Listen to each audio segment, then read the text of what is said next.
Hello everyone, welcome to my channel Biofusion. তোমালোকৰ বহুত দিন ধৰি তোমালোকৰ লগত লগ নাই। তোমালোকে আশা কৰোঁ ভালকৈ পঢ়ি আছা নিটৰ কাৰণে আৰু নিটৰ পৰীক্ষা আহি গ'ল।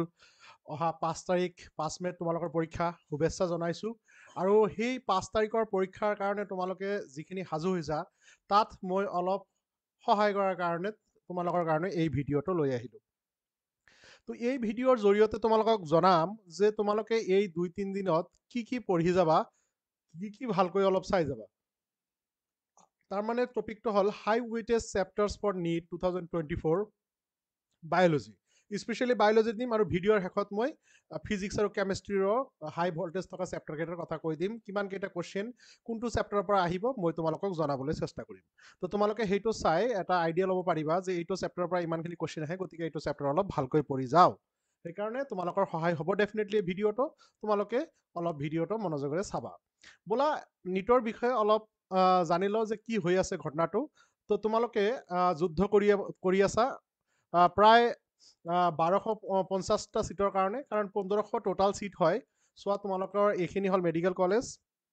পপুলাৰলি তোমালোকে গুৱাহাটী মেডিকেল কলেজৰ নাম জানা, Assam medical college, Silchar medical college, Jorhat medical college, Fakhruddin Ali Ahmed medical college, Tezpur medical college, এইবিলাকৰ নাম জানা। কিন্তু তলৰ যিখিনি দেখা পাই আছে এইখিনি নতুন হয়। কোকৰাঝাৰ, লখিমপুৰ, নগাঁও, নলবাৰী, ধুবুৰী, ডিফু, এইবিলাক চব নতুন মেডিকেল কলেজ। তো তোমালোকৰ কাৰণে এটা ভাল এটা হৈ আছে যে তোমালোকে ভালেখিনি ছিট তোমালোকে এই বছৰৰ কাৰণে পাই আছা। গতিকে তোমালোকৰ কাট অফটো ঠিক সেনেকুৱাই থাকিব যেন লাগি আছে, বাঢ়ি নাযায় যেনে লাগে। ঠিক আছে। তো চোৱা যোৱা বছৰৰ কাট অফটো এনেকুৱা ধৰণৰে আছিল। Guwahati medical college 571, Assam medical college 534, Silchar 536, Jorhat medical college 545, Fakhruddin 535, Tezpur medical college 534, অলপ কম বেছি হ'ব পাৰে। আৰু চোৱা টোটাল যদি ছিট কাউণ্ট কৰা, Assam medical college, Guwahati medical college দুটাতেই 200 আৰু শিলচৰ মেডিকেল কলেজ 125 আৰু লাষ্টত গৈ টোটাল 1500 ছিট হয় টোটাল। এই 1500 ছিটৰ ভিতৰত তোমালোকৰ 15% অল ইণ্ডিয়া কোটা থাকে। গতিকে 15% ছিট অল ইণ্ডিয়া কোটাৰ পৰা হৈ যায়। বাকী থাকিল 85% ষ্টেট কোটা। 85% ষ্টেট কোটাবিলাকৰ ভিতৰতে আমাৰ অসমৰ ল'ৰা ছোৱালীয়ে 85% ষ্টেট কোটাত ছিটবিলাক লৈ লয়। তথাপিও তোমালোকৰ মাজত আকৌ ৰিজাৰ্ভেশ্যন ছিষ্টেমটো আছে। তো দেখা যাওক। চ' ইফালে আকৌ আমাৰ MBBS এইমছ কলেজৰ, আমাৰ গুৱাহাটীত এইমছ হ'ল। এইমছ আমাৰ অসমৰ এইমছত গুৱাহাটীত প্ৰায় 50টামান ছিট আছে। আৰু ডেণ্টেল কলেজতো আছে। আমাৰ ডেণ্টেল কলেজবিলাক চোৱা, gov dental college Dibrugarh, gov dental college Silchar আৰু ৰিজনেল ডেণ্টেল কলেজ, এইবিলাকত মানে BDS বেচেলৰ অফ ডেণ্টেল চাৰ্জাৰীৰ এডমিশ্যন হয়। তো এইখিনিৰ কাৰণে তোমালোকে যুদ্ধ কৰিব গৈ আছা, অসমৰ ল'ৰা ছোৱালীকেইটা। আশা কৰোঁ তোমালোকে এইবাৰ পাবা। যিবিলাকে ভালকৈ পঢ়িছা ডেফিনেটলি পাবা, কিয় নাপাবা। চোৱা ইয়াত কেটেগৰী ৱাইজটো টোটাল ছিট যেনেকুৱা MBBSত ধৰা এনেকুৱা ভাগ কৰা হয় টোটালি। যিবিলাক ৰিজাৰ্ভেশ্যন ছিট থাকে, এই ছিটবিলাক এনেকুৱাই থাকে। হায়েষ্ট অৰ্ডাৰ বেকৱাৰ্ড যেনেকুৱা non creamy layer, OBC, MBC, NSC, এইবিলাক 25% ৰিজাৰ্ভেশ্যন থাকে। চিডিউল কাষ্টৰ কাৰণে 7%, চিডিউল ট্ৰাইবৰ কাৰণে 10%, এণ্ড চিডিউল ট্ৰাইবৰ 5%, এণ্ড PWD 3%। এনেকুৱাকৈ ছিটবিলাক ভাগ কৰা থাকে। তো তোমালোকে যদি কোনোবা ৰিজাৰ্ভেশ্যন কেটেগৰীত পৰিছা, তেনেহ'লে তোমালোকৰ কাৰণে ভালেখিনি সুবিধা হ'ব। তোমালোকে ছিট পোৱাৰ সম্ভাৱনা তোমালোকৰ কাৰণে বেছি থাকে।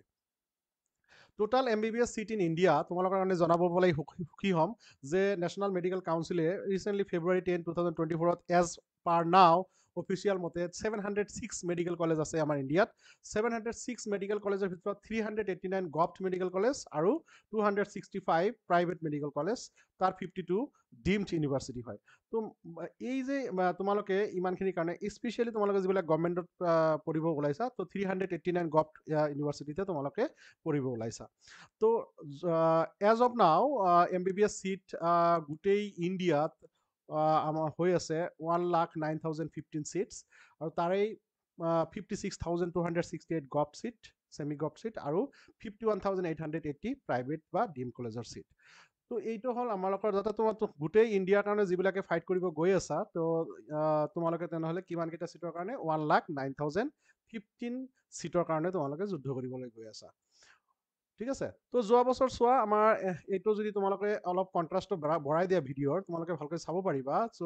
2022 আৰু 2023 কিমান ৰেজিষ্টাৰ্ড হৈছিল, কিমান এপ্লাই কৰিছিল আৰু কিমান কোৱালিফাইড হৈছিল, তাৰ এটা আইডিয়া তোমালোকে পাই যাবা। অসমত চোৱা, ইয়াতে অসমত লিখা আছে। চ' অসমৰ 2022ত ৰেজিষ্টাৰ্ড কৰিছিল 36,000, সৰি এপ্লাই কৰিছিল 30 এপিয়াৰ্ড হৈছিল ইয়াতে 33,143 এপিয়াৰ্ড হৈছিল আৰু কোৱালিফাইড হৈছিল 17,027 ঠিক এইফালে চোৱা 2023 ৰেজিষ্ট্ৰেশ্যন কৰিছিল 39,206 আৰু এপ্লাই কৰি এপিয়াৰ্ড হৈছিল এক্সামত 38,153 আৰু কোৱালিফাইড হৈছিল 19,133 চ' ডেফিনেটলি এই 2024তো সেনেকুৱাই হ'ব আশে পাশে চ' তোমালোকে ডেফিনেটলি কোৱালিফাই কৰিবা বুলি আশা ৰাখিলোঁ কোৱালিফাই কৰাৰ কাৰণে চোৱা মাৰ্কৰ চোৱা ইয়াতে দি দিছোঁ মই ওপৰত তোমালোকে চোৱা জেনেৰেলৰ কাৰণে 2022ত আছিলে 715 টু হাইয়েষ্ট 715 আৰু 117 আছিলে লয়েষ্ট ইয়াতে 720 টু 137 আছিলে কোৱালিফাইং মাৰ্ক তেনেহ'লে তোমালোকে চাব পৰা জেনেৰেলৰ কাৰণে কিমান কোৱালিফাইং মাৰ্ক আছিলে আৰু বেলেগ OBC STৰ কাৰণে কিমান কোৱালিফাইং মাৰ্ক আছিলে চ' ডেফিনেটলি তোমালোকে কোৱালিফাই কৰিবা বুলি মই আশা ৰাখিলোঁ ইফালে চোৱা 2020ত ৰেংকবিলাক এনেকৈ ভাগ কৰা হৈছিল 700 প্লাছ পালে 1 to 10 ৰেংক বুলি ধৰা হয় 650ৰ ওপৰত পালে 1000ৰ পৰা 2000 ৰেংকত কোৱা হয় 600 প্লাছ পালে 5000ৰ পৰা 10,000 ৰেংকত থাকে আৰু 550 প্লাছ পালে 15,000 to 20,000 এনেকৈ 400 প্লাছ পালে 70,000 প্লাছৰ ৰেংকত আহি যায় 2020ৰ হিচাপ মতে এইটো কম বেছি হৈ থাকে অলপ আৰু এই বছৰৰ পেটাৰ্ণ চোৱা পেটাৰ্ণটো তোমালোকে জানাই যোৱা বছৰ ইয়াৰ আগৰ বছৰৰ পেটাৰ্ণটোতকৈ অলপ পেটাৰ্ণটো বেলেগ কৰিছে তো যোৱা বছৰ এইটো পেটাৰ্ণ আছিলে এনেকুৱা ধৰণৰ পেটাৰ্ণ এইবাৰ হ'ব তোমালোকে এনেকুৱা পেটাৰ্ণত তোমালোকে কুৱেশ্যনটো পাবা ছেকশ্যন A আৰু ছেকশ্যন B তোমালোকে ফিজিক্সৰ ছেকশ্যন A পাবা ছেকশ্যন B পাবা কেমিষ্ট্ৰি ছেকশ্যন A পাবা B পাবা বটানী ছেকশ্যন A পাবা B পাবা জুলজি ছেকশ্যন A পাবা B পাবা তো ইয়াতে তোমালোকে ক্লিয়াৰলি দেখা পাইছা যে number of question section A 35 আৰু ছেকশ্যন B সদায় 15 চবতে চোৱা 15 দিয়া আছে তো ইয়াতে তোমালোকে টোটাল 35ৰ 140 মাৰ্ক আৰু 15ৰ 40 মাৰ্কছ তো টোটাল ইয়াতে সেনেকৈ হিচাপ কৰিলে 180 মাৰ্কছ হয় ঠিক আছে চ' ইয়াতে তোমালোকে সেইটোৱে চ' টোটাল নাম্বাৰ অফ ইয়াতে MCQ গোটেইখিনি MCQ হ'ব তোমালোকে জানা তোমালোকে প্ৰেক্টিছ কৰি আছা এইখিনি তো তোমালোকৰ এইটোৰ কাৰণে পঢ়িব লাগিব কি তোমালোকে জানাই NCERTক আমি কি বুক ৰেফাৰ কৰিম সব ষ্টুডেণ্টে মোক সুধি থাকে তো ডেফিনেটলি ক্লাছ 11 আৰু 12ৰ কাৰণে চবতকৈ বেষ্ট বুক হ'ল দ্য বাইবেল ফৰ নিট ক'ব পাৰি NCERT বুকছ তো NCERT বুকছ ভালকৈ তোমালোকে যদি পঢ়া তেনেহ'লে তোমালোকৰ কাৰণে আৰু কঠিন একো নাথাকে তোমালোকৰ কাৰণে নিটৰ চিলেবাছ হৈ যায় তথাপিও মই কিছুমান ষ্টুডেণ্টে সুধি থাকে ছাৰ অলপ বেলেগ ৰেফাৰেঞ্চ দিয়ক যিবিলাক ৰেফাৰেঞ্চ পঢ়িলে অলপ ভালকৈ NCERTটো বুজা যাব ডেফিনেটলি মই এইকেইটা ৰেফাৰেঞ্চৰ কথাই ক'ম তো biology volume 1 biology volume 2 by Trueman one of the best book তোমালোকে ট্ৰুমেন কিনিলে বাকীখিনি কিনিব নালাগে যদি ট্ৰুমেন কিনা নাই তেনেহ'লে এইবিলাকো চাব পাৰা MTG ফিংগাৰ টিপছ কম দামতেই পাই যায় 2 বছৰৰ কাৰণে ফাৰ্ষ্ট ইয়াৰ ছেকেণ্ড ইয়াৰ দুটাই পাই যায় এটাতে ডাঙৰ ইভেন এমাজন ফ্লিপকাৰ্টতো পাই যায় ফিংগাৰ টিপছ কিনিব পাৰা ইভেন মডাৰ্ণ ABC বায়'লজি তোমালোকে কিনিব পাৰা আগৰ যিটো আৰোৰা আৰু সুব্ৰাৱালে লিখা বাকী তোমালোকে এইবিলাক তোমালোকে ৰেফাৰেঞ্চ হিচাপে তোমালোকৰ টেবিলৰ ওপৰত ৰাখিব পাৰা মাজে সময়ে চালে তোমালোকে ভাল পাবা বেলেগ বেলেগ কিতাপত বেলেগ বেলেগ পৰ্চন ভালকৈ দিয়া আছে কোনোবাটোত এনিমেল ফিজিঅ'লজি ভাল কোনটোত প্লাণ্ট ফিজিঅ'লজি ভাল সেইকাৰণে এইখিনি কিতাপ বেষ্ট বুলি ক'ব পাৰি ৰেফাৰেঞ্চ হিচাপে আৰু কিতাপ আছে এইবিলাক মই নিদিওঁ এতিয়া ইমানো কিতাপ নালাগে নিটৰ কাৰণে ইয়াৰ পৰা এটা বা দুটা কিতাপ কিনিলেই হৈ যায় আচল হ'ল এই দুটাই ফাৰ্ষ্ট ইয়াৰৰ বায়'লজি আৰু ছেকেণ্ড ইয়াৰৰ বায়'লজি এই দুটাই মেইন এই দুটা লাইন বাই লাইন পঢ়া আৰু ইয়াৰ পৰা ৰেফাৰেঞ্চ সহ পঢ়া তেনেহ'লে আৰু একো নালাগে চেপ্টাৰ ৱাইজ ৱেইটেজ ফৰ বটানী এনেকুৱা ধৰণৰ চেপ্টাৰ তোমালোকে ইয়াত গম পাইছা কালাৰ ৱাইজ তো ইয়াতে প্লাণ্ট ফিজিঅ'লজি দেখা চবতকৈ বেছি কুৱেশ্যন প্লাণ্ট ফিজিঅ'লজিৰ পৰা আহে বটানীত আৰু তাৰ ছেকেণ্ডত আহে প্লাণ্ট ৰিপ্ৰডাকশ্যন ইয়াতে চোৱা এইখিনি এই plant reproduction that means reproduction in flowering plants তাৰ পৰা বহুত কুৱেশ্যন আহে তেনেহ'লে আৰু তোমালোকে ইয়াত বেছি ঠাই ক'ত দেখি আছা বেছি ঠাই তোমালোকে জেনেটিক্স অফ বায়'লজি তোমালোকে তাৰমানে বায়'টেকনলজিৰ পৰা আহিব এইখিনি তো এই বস্তুখিনি তোমালোকে কালাৰ ৱাইজ গম পাইছা যে কোনখিনিৰ পৰা চবতকৈ বেছি কুৱেশ্যন বটানীত আহে চেল বায়'লজি চেল ডিভিজনৰ পৰাও কুৱেশ্যন বহুতখিনি আহে তো ইয়াৰ পৰা এটা আইডিয়া আহে যে কিমানখিনি পাৰ্চেণ্টেজ বটানীত কোনবিলাক চেপ্টাৰৰ পৰা বেছি বেছি কুৱেশ্যন অহা দেখা যায় ইভেন তোমালোকে যদি জুলজিত মুভ কৰা জুলজিটো এনেকুৱা দেখা পাবা চবতকৈ হায়েষ্ট কুৱেশ্যন আজিলৈকে অহা দেখা গৈছে হিউমেন ফিজিঅ'লজিৰ পৰা কালাৰটো দেখিলে গম পাবা হিউমেন ফিজিঅ'লজিৰ পৰা বাকী তোমালোকে ডেফিনেটলি অৰেঞ্জটো দেখিছা human reproduction and reproductive health তাৰ পৰা ভালেখিনি কুৱেশ্যন আহে তাৰপিছত তোমালোকে ইভলিউশ্যনৰ পৰা পাবা ইভলিউশ্যনৰ পৰা ভালেখিনি কুৱেশ্যন আহে এনিমেল ডাইভাৰ্চিটিৰ পৰা কুৱেশ্যন আহে গতিকে তোমালোকে জুলজি আৰু বটানী যদি কম্পেয়াৰ কৰা তোমালোকে এটা আইডিয়া আহিব যে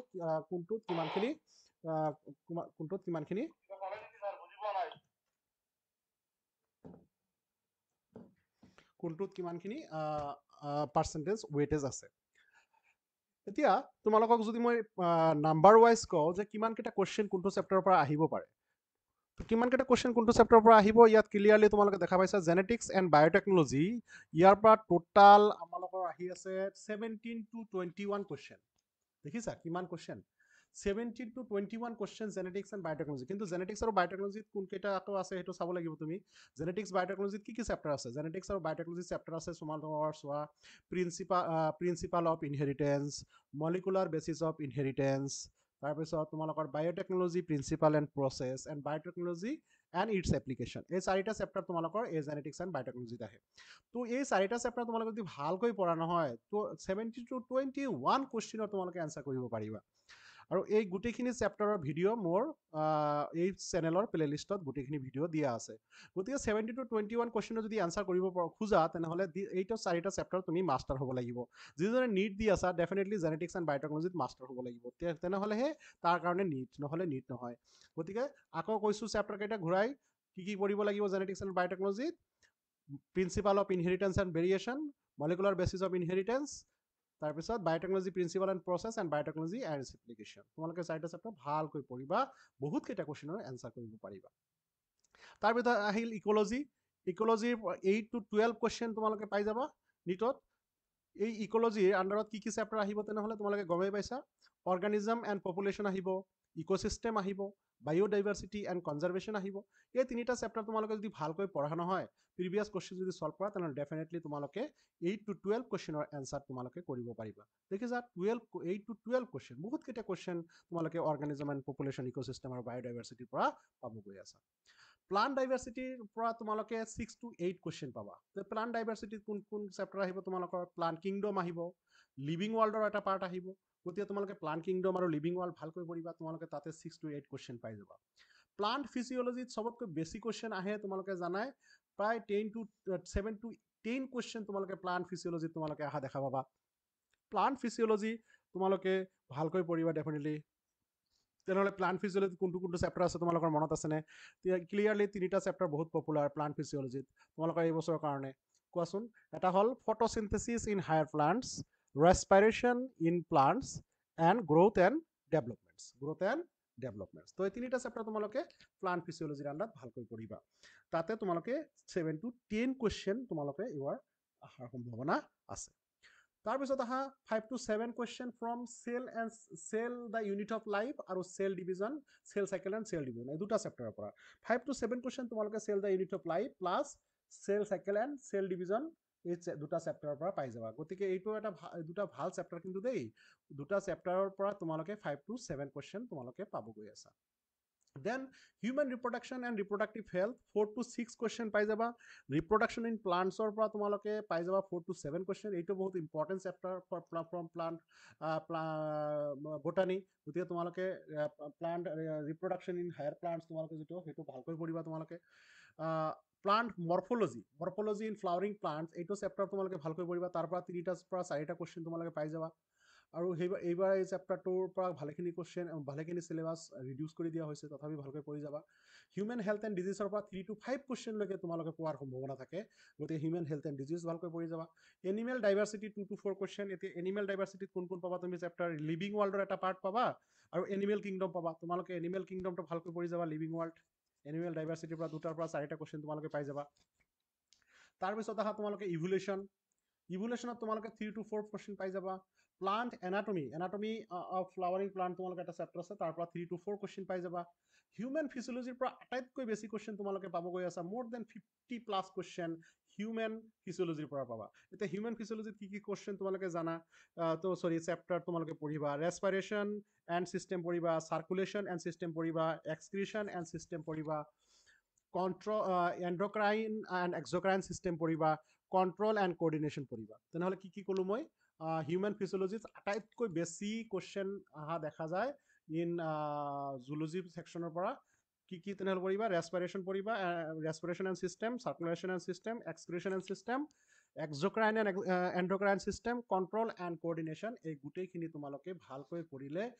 আটাইতকৈ বেছি কুৱেশ্যন স্ক'ৰ কৰিব পাৰিবা তোমালোকে ক'ৰবাৰ পৰা, জুলজি ছেকশ্যনৰ পৰা। গতিকে তোমালোকে হিউমেন ফিজিঅলজিটোৰ মাষ্টাৰ হ'ব লাগিব। তো হিউমেন ফিজিঅলজিত মাষ্টাৰ মানেই তোমালোকে জুলজিত মাষ্টাৰ। আৰু সিফালে প্লান্ট ফিজিঅলজি আৰু বায়'টেকনলজিত মাষ্টাৰ মানে জেনেটিক্সত মাষ্টাৰ মানে বটানীৰ মাষ্টাৰ বুজি পাইছা নাই তেনেহ'লে চবতকৈ বেছি কুৱেশ্যন অহা দেখা যায় বটানী ছেকশ্যনৰ biotechnology genetics and biotechnology plus plant physiology আৰু ইফালে হিউমেন ফিজিঅলজি এই দুটা পঢ়িলে নিটত ভালেখিনি কুৱেশ্যনৰ এনচাৰ তোমালোকে পাবা বায়'মলিকুল ৰেছপিৰেটৰী চিষ্টেম প্লান্টৰ আছে ৰেছপিৰেশ্যন প্লান্ট আৰু ৰেছপিৰেটৰী চিষ্টেম দুটা কুৱেশ্যন আশা কৰিব পাৰা আৰু বায়'মলিকুলৰ পৰা তোমালোকে দুটা কুৱেশ্যন আশা কৰিব পাৰা তো তোমালোকে এইখিনি কুৱেশ্যন নপৰাকৈ এইখিনি নজনাকৈ তোমালোকে কেতিয়াও পৰীক্ষা হলত নাযাবা তোমালোকৰ কাৰণে এইখিনিয়ে ভালেখিনি এটা উপকাৰত আনিব তো ডেফিনেটলি তোমালোকে উইকাৰ এৰিয়াবিলাকত ফ'কাছ কৰিবা যিখিনি তুমি নোৱাৰা বেছি সেইখিনি আজি পঢ়াৰ চেষ্টা কৰিবা কালি পঢ়াৰ চেষ্টা কৰিবা দেখিবা যে এইবিলাক টপিক অলপ মোৰ কাৰণে কঠিন লাগে গতিকে সেইবিলাক টপিকে তুমি পঢ়াৰ চেষ্টা কৰিবা আৰু এবাৰ ৰিভাইজ দিয়াৰ চেষ্টা কৰিবা যিখিনি তুমিতো জানাই তোমাৰ মূৰত আছে কনচেপ্টখিনি ক্লিয়াৰ হৈছে যিখিনি হোৱা নাই সেইখিনি অলপ চাই যাব পাৰিবা প্ৰেক্টিছ কৰা আজিও প্ৰেক্টিছ কৰাৰ সময় আছে কিমান কম সময়ত কিমানকেইটা কুৱেশ্যন তুমি সলভ কৰিব পাৰা অলপ ট্ৰাই কৰিবা যিমান কুৱেশ্যন সলভ কৰিবা সিমান তুমি ইয়াৰ ওপৰত এক্সপাৰ্ট হ'বা তো মকৰ কাৰণে বিভিন্ন কুৱেশ্যন পেপাৰ পোৱা যায় তোমালোকে ইণ্টাৰনেটৰ পৰা ডাউনলোড কৰি প্ৰিণ্ট কৰি তোমালোকে ঘৰতে বহি তোমালোকে নিজে প্ৰেক্টিছ কৰিব পাৰিবা অনলাইনতো বহুত মক টেষ্ট বহুত ৱেবছাইট আছে তোমালোকে সেইবিলাক ৱেবছাইটত সোমাই মক টেষ্ট কৰিবা তো পঢ়াৰ এটা নিয়ম আছে তোমালোকে যিবিলাকে নতুন নতুন এবাৰ নিট দিবা অহা বছৰৰ কাৰণে বেষ্ট ৱেত তুমি নিজে ট্ৰাই কৰিব খুজি আছা আচলতে ৰুমতে ঘৰতে বহি থাকি অলপ এটা টিচাৰৰ গাইডেন্স যদি ভালকৈ পঢ়িলে নিট ক্লিয়াৰ হৈ যায় ডাঙৰ ডাঙৰ কোচিং চেণ্টাৰৰ প্ৰয়োজন নহয় গতিকে তোমালোকে নিজে যদি ভালকৈ পঢ়া আৰু পঢ়াৰ ষ্টাইলটো যদি জানা তেনেহ'লে তোমালোকৰ কাৰণে নিট ইমান ডাঙৰ বস্তু নহয় চোৱা এনেকৈ পঢ়িবা যেনেকুৱা ধৰা এই যে cell the unit of life তোমালোকৰ কোষ জীৱৰ একক যিটো চেপ্টাৰ সেইটো পঢ়িবা কেনেকৈ এটা লাইন বাই লাইন পঢ়ি যাবা ইয়াতে চোৱা ইয়াতে লিখা আছে Anton von Leeuwenhoek first saw and describe a live cell ইয়াত ক্লিয়াৰলি কৈছে লাইভ চেল তোমালোকে এইটো আণ্ডাৰলাইন কৰি দিয়া গতিকে এইটো এটা information Robert Brown later discovered the nucleus Robert ব্ৰাউনে পিছত কি আৱিষ্কাৰ কৰিছে নিউক্লিয়াছ আৱিষ্কাৰ কৰিছে তেনেহ'লে এনেকৈ the invention of microscope and improvement of leading the electron microscope এই ইলেক্ট্ৰন মাইক্ৰস্কোপৰ কথা লিখা আছে আৰু ইলেক্ট্ৰন মাইক্ৰস্কোপ যদি পঢ়িছা অলপ ইলেক্ট্ৰন মাইক্ৰস্কোপ বিষয়ে ভালকৈ পঢ়ি আহা ৰেফাৰেঞ্চৰ পৰা ইলেক্ট্ৰন মাইক্ৰস্কোপ কোনে আৱিষ্কাৰ কৰিছে নলেন ৰুস্কা সেইটো পঢ়ি আহা তেনেহ'লে সেইবিলাক তোমালোকে এনেকৈ পঢ়িবা তোমালোকে আকৌ 1838ত মেথিয়াছ লেইডেন কি আছিল জাৰ্মান বটানিষ্ট আছিল গতিকে এনেকৈ পঢ়িবা যে 1838 মেথিয়াছ লেইডেন জাৰ্মান বটানিষ্ট কি কৰিছিল তেখেতে এনেকৈ পঢ়িছিল এনেকৈ ডিফাৰেণ্ট কাইণ্ডছ অফ চেল টিচুৰ দ্বাৰা প্লাণ্টবিলাকৰ চেল যে টিচুৰ দ্বাৰা তৈয়াৰী সেইবিলাক তেখেতে কৈছিল ইফালে থিয়ডৰ ছোৱান 1839 তেখেতে এজন ব্ৰিটিছ জুলজিষ্ট আছিল ইয়াত লিখা আছে ব্ৰিটিছ জুলজিষ্ট গতিকে তুমি ব্ৰিটিছ জুলজিষ্টেই পঢ়িব লাগিব যদিও বা সি জাৰ্মান জুলজিষ্ট তথাপিও তুমি ইয়াকে ব্ৰিটিছ জুলজিষ্ট পঢ়িব কাৰণ NCERT ব্ৰিটিছ জুলজিষ্ট কৈছে মানে এই ব্ৰিটিছ জুলজিষ্টেই ক'ব লাগিব বেলেগ ইণ্টাৰনেটত বা বেলেগ কিতাপত আচলতে আমি জানো ছোৱান অলছ' জাৰ্মান জুলজিষ্ট কিন্তু ইয়াত NCERT ব্ৰিটিছ জুলজিষ্ট লিখিছে যেতিয়া NCERT যিটো লিখিছে সেইটোৱে তুমি মানি আনচাৰ কৰিব লাগিব তো ইয়াত এনেকৈ তোমালোকে ভাল এটা চেণ্টেঞ্চ তোমালোকে চাবা ইয়াত চোৱা জুলজিষ্টে কৈছে কি ছোৱানে কি কৈছে চোৱা he studied different types of animal cell and reported that cells had a thin outer layer cellor চাৰিওফালে এটা thin outer layer আছে which is today known as the plasma membrane যিটো plasma membrane এই সেন্টেন্সটো কোনে কৈছিল ছোৱানে কৈছিল সেইকাৰণে তুমি এই সেন্টেন্সটোৰ ওপৰত বহুত কোশ্চেন আহা দেখা যাব যে কোনে কৈছিল যে সেলৰ ওপৰত যিটো পাতল লেয়াৰ আছে সেইটো প্লাজমা মেমব্ৰেন কোনে কৈছিল ছোৱানে কৈছিল তো এনেকৈ তোমালোকে ভালকৈ পঢ়িবা অমনি সেলুলা এইটো কোনে কৈছিল ভিৰছৰ কৈছিল কিমান চনত 1855 সি কি এড কৰিছিল যে all cell arise from pre-existing cell আৰু all living organism are composed of cell and product of cell এইটো কোনে কৈছিল ছোৱান এণ্ড স্লাইডেন এনেকৈ ভালকৈ তোমালোকে পঢ়িলে তোমালোকে এনেকৈ কোশ্চেনৰ আনসাৰ কৰিব পাৰিবা চোৱা এতিয়া কোশ্চেন যদি দিওঁ তোমালোকে আনসাৰ কৰিব পাৰিবা who concluded based on the study on the plant tissue that presence of cell wall is a unique characteristic of plant cell তোমালোকে পালা who invented electron microscope নলেন ৰুস্কা cell theory was proposed by তোমালোকে জানা কোনে হা এই botanist and zoologist omnicellular e-cellular was given by কোনে দিলে ভিৰছও দিলে এনেকৈ তোমালোকে আনসাৰ পাই যাবা who proposed the cell theory Schwann and Schleiden which of the following is the exception of cell theory yes virus T. Schwann and Matthias Schleiden are German biologist who proposed the theory that cell arise only from pre-existing cell ভিৰছও চোৱা এনেকৈ তোমালোকে যেতিয়া পঢ়িবা তেনেহ'লে যিকোনো question যৰ পৰাই আহক তোমালোকে আনসাৰ কৰিব পাৰিবা তোমালোকে এইটো ভালকৈ এনেকৈ তোমালোকে পঢ়িলে ডেফিনেটলি ভয় নহ'ব গোটেই কিতাপ তোমাৰ কাৰণে শেষ হৈ যাব According to David Frost, don't aim for success. If you want it, you do. You do what you love and believe in, and it will come naturally. Yes, success come naturally if you do what you love. So, যদি তোমালোকে এই বছৰৰ সিলেবাসটো ভালকৈ লক্ষ্য কৰা তেনেহ'লে সিলেবাসত চাবা তোমালোকে যিবিলাক ৱৰ্ডবিলাক এটাকৈ আছে সেইবিলাক ৱৰ্ডবিলাক বেছিকৈ পঢ়ি যাবা যেনেকৈ ইয়াত চোৱা লাইকেন ভাইৰাছেছ ভিৰিঅ'টছ সিংগল দি আছে না এনেকৈ সিলেবাছত যিবিলাক সিংগল ৱৰ্ড আছে এই সিংগল ৱৰ্ডবিলাকৰ টপিকবিলাক তোমালোকে ভালকৈ পঢ়ি যাবা আৰু চোৱা মই সিংগল টপিকবিলাক দেখাই আছো একদম ক্লিয়াৰ কাট টপিক সিলেবাছত তোমালোকে ভালকৈ চোৱা একদম সেইটোৱে লিখা আছে গতিকে সেইটোৱে তোমালোকে ভালকৈ পঢ়ি যাবা যে তাৰ পৰাই কোৱেশ্চন অহাৰ সম্ভাৱনা থাকে জনা ইয়াত চোৱা আৰু ইয়াতে ক্লিয়াৰলি কিছুমান টপিক দিয়া থাকে সেই টপিকটো সেনেকৈ ডাইৰেক্ট পঢ়ি যাবা এয়া চোৱা ইয়াতে চোৱা ভালকৈ তোমালোকে পঢ়লে চিলিয়াৰ বিষয়ে পঢ়িব লাগিব ফ্লেজেলা চেন্ট্ৰিঅল চোৱা চেন্ট্ৰিঅলৰ ওপৰত ভালকৈ কোৱেশ্চন অহা দেখা যায় চোৱা কাৰণ ইয়াত ব্ৰিকেটত আল্ট্ৰা ষ্ট্ৰাকচাৰ ফাংচন লিখি দিছে চেন্ট্ৰিঅলৰ ওপৰত এটা কোৱেশ্চন আশা কৰিব পাৰা 100% বুজি পাইছা না নাই গতিকে এনেকুৱা ধৰণৰ নিউক্লিয়াছৰ বিষয়ে তোমালোকে কোৱেশ্চন পাই যাব পাৰা কাৰণ এইটো সেপাৰেটলি এটা টপিক হিচাপে ইয়াত ইনক্লুড কৰি দিছে কাৰণ নিউক্লিয় লাষ্ট কিন্তু তোমালোকৰ কিতাপত এনেকুৱা সেপাৰেট টপিক হিচাপে নাই কিন্তু তেনেকুৱা টপিক হিচাপে ইনক্লুড কৰি দিছে গতিকে ইয়াৰ ওপৰত কোৱেশ্চন অহাৰ সম্ভাৱনা সবতকৈ বেছি ক্ৰোমেটিনৰ ওপৰত এনেকুৱা এক্সট্ৰা হেডিং নাই কিন্তু ক্ৰোমেটিন এনেকুৱাকৈ দি দিছে মানে ক্ৰোমেটিনৰ ওপৰত কোৱেশ্চন অহাৰ সম্ভাৱনা বহুত বেছি থাকে তো এনেকুৱা যত ডাইৰেক্ট এনেকুৱা টপিক উঠাই দিছে কিন্তু কিতাপত হেডিং হিচাপে নাই সেইবিলাকৰ পৰা কোৱেশ্চন বেছিক হৈ আহা দেখা যায় তো এইবিলাক কিছুমান ট্ৰিক্স তোমালোকক দি দিছো যিবিলাক ট্ৰিক্স আৰু বহুত ট্ৰিক্স আছে আমাৰ ওচৰত তোমালোকে ট্ৰিক্স পিছত দি থাকিম আজি যিহেতু সময় কম তোমালোকৰ হাততো সময় কম পিছত ভালকৈ যিদিনা বহিম ভালকৈ এনালাইচিছ কৰিম কেনেকৈ ট্ৰিক্সত পৰিলে ভালকৈ তোমালোকৰ এনসাৰবিলাক পোৱা যায় ইয়াতে চোৱা আৰু এই চোৱা এমফিবলিক পাথৱেৰ বিষয়ে ভালকৈ পঢ়ি যাবা ৰেসপিৰেটৰি কোটেনৰ বিষয়ে ভালকৈ পঢ়ি যাবা এনেকৈ ডাইৰেক্ট টপিকবিলাক কেতিয়াও এৰি থৈ নাযাবা ইয়াত চোৱা ডাইৰেক্ট টপিক অক্সিজেনৰ বিষয়ে ফুল এণ্ড ফাইনেল পঢ়ি যাবা জিবাৰলিৰ বিষয়ে চাইটোকাইনিনৰ বিষয়ে ইথাইলিন আবা এপচিচিক এচিড এইবিলাকৰ বিষয়ে একদম পুৰা পঢ়ি যাবা একদম মানে টপিক ৱাইজ এইবিলাক মানে এটা এটাকৈ চিম্পলি দি থৈছে চোৱা এজমাৰ ওপৰত এমফাইচিমাৰ ওপৰত ক্লিয়াৰলি ইয়াত টপিক ৱাইজ দি থৈছে এইবিলাক কিন্তু হেডলাইন নাই গতিকে হেডলাইন নাই যদি তোমালোকে তেনেহ'লে সেইবিলাকৰ বিষয়ে ভালকৈ পঢ়িবা বুজি পাইছা নাই তো সেই টপিকবিলাক পঢ়িবা যিবিলাক টপিক ক্লিয়াৰলি একদম ডাইৰেক্টলি উঠাই দি থৈছে যিবিলাক হেডলাইন কিতাপত নাই সেইবিলাকৰ পৰা বেছিভাগ কোৱেশ্চন আহা দেখা যায় এয়া চোৱা এক্ৰমেগালিৰ ওপৰত কোৱেশ্চন আহিব পাৰে ডাইৰেক্টলি দি থৈছে বুজি পালা তো এনেকৈ তোমালোকে সববিলাক টপিক ভালকৈ পঢ়িবা এয়া চোৱা ইয়াতে চোৱা এপোপিক্সিস ডাইৰেক্ট দি থৈছে পাৰ্থেনোকাৰ্পি ডাইৰেক্ট দিছে পাৰ্থেনোকাৰ্পি নামৰ কোনো টপিক হেডলাইন কিন্তু নাই কিন্তু শব্দটো কিতাপত আছে কিন্তু ইয়াত ডাইৰেক্টলি উঠাই দিছে পাৰ্থেনোকাৰ্পিৰ ওপৰত পঢ়া পলিএমৰাইনৰ বিষয়ে পঢ়া এপোমিক্সিছৰ বিষয়ে পঢ়া তো এই তিনটাৰ পৰা তুমি এটা কোৱেশ্চন আশা কৰিবই পাৰা বুজি পাইছা নাই তো এনেকৈ তোমালোকে পঢ়িবা আহিবা আউটব্ৰিডিং ডিভাইচৰ ওপৰত কোৱেশ্চন আহে গতিকে এইখিনিৰ পৰা তোমালোকে আউটব্ৰিডিং ডিভাইচ এপোমিক্সিছ পাৰ্থেনোকাৰ্পি পলিএমব্ৰাইনি ইয়াৰ পৰা তোমালোকে কোৱেশ্চন আশা কৰিব পাৰা আৰু মনকট চিডৰ ওপৰত কোৱেশ্চন আহে তোমালোকে মনকট চিডটো ভালকৈ পঢ়ি যাবা বুজি পাইছা তো এনেকৈ টপিক ৱাইজ তোমালোকে পঢ়িলে তোমালোকে ডেফিনেটলি ভালেখিনি কোৱেশ্চনৰ এনসাৰ তোমালোকে কৰিব পাৰিবা ইয়াত চোৱা IVF clearly JIFT GIFT MTP STD এইবিলাক ফুল ফৰ্মৰ ওপৰত কোৱেশ্চন আহিব পাৰে বুজি পাইছা নাই গতিকে সেনেকুৱাকৈ পঢ়ি যাবা ফুল ফৰ্মবিলাক পঢ়ি যাবা আৰু চোৱা ইয়াত চোৱা চিনড্ৰম কেইটাৰ নাম ক্লিয়াৰলি লিখি দিছে thalassaemia Down syndrome Turner and Klinefelter syndrome গতিকে এই চাৰিটা চিনড্ৰমৰ পৰা এটা কোৱেশ্চন তোমালোকে 100% পাবা স্পেচিয়েলি পাঁচটা চিমটম কোন haemophilia thalassaemia Down syndrome Turner syndrome and Klinefelter syndrome এইকেইটাৰ পৰা তোমালোকে এটা কোৱেশ্চন 100% পাবা একদম থাকিবই কোনো ভুলেই নাই তো এই চিমটম কেইটা ভালকৈ পঢ়ি যাবা